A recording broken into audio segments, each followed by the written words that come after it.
با مقصد عملی نمودن نقطه‌های پیام پرزیدنت جمهوری تاجیکستان با مجلس عالی جمهوری تاجیکستان در ناحیه وسیع رهبریت ناحیه، نمایندگان مقامات‌های حفظ حقوق، استادان دانشگاه دولتی کلاب، نمایندگان کمیته زمینسازی با ساکنان واخوری سودمند دایر می‌نمایند.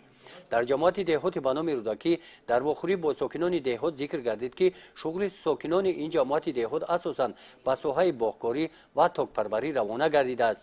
در این جماعت دهات نمادهای گوناگون انگور پروری شفته خواجگیداران از آن حاصل خوب به دست می‌آورند.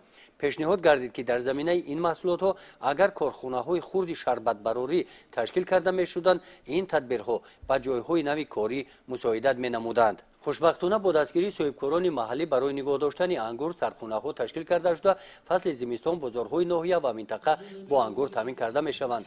پیشنهاد گردید که طبق دستور پرزیدنت جمهوری تاجیکستان از حساب ثمرناک استفاده بردن زمین با گردش کشاورزی وارد نمودن زمین‌های بیکار خوابیده و از خودکنی زمین‌های نو، بلند برداشتن حاصلناکی زراعت‌ها و رشد ساحه تخم پروری، زیاد کردن مساحت زمین‌های گرمخانه‌های دائم عمل کننده و شماره سردخانه‌ها برای نگهداری میوه سبزیجات اید به بهتر نمودن تامینات بازار استعمالی با محصولات با صفت کشاورزی و افزون نمودن حجم صادرات محصولات آن چاره‌های قطعی و فوری اندیشیده شوند.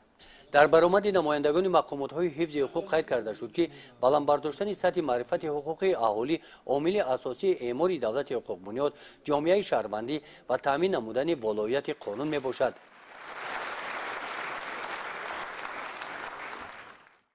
همین گونه واخوری ها در جماعت دهات به نام میرزاعلی ویس و با ساکنان گذرانیده شده پیشنهاد کرده شدند که بخشیده به سالهای رشد دهات، سیاحی و هنرهای مردمی ساکنان دهات با فرهنگ دهه‌داری توجهی بلند ظاهر نموده در کارهای آبادانی و سازندگی محل سهم ارزنده خود را گذارند.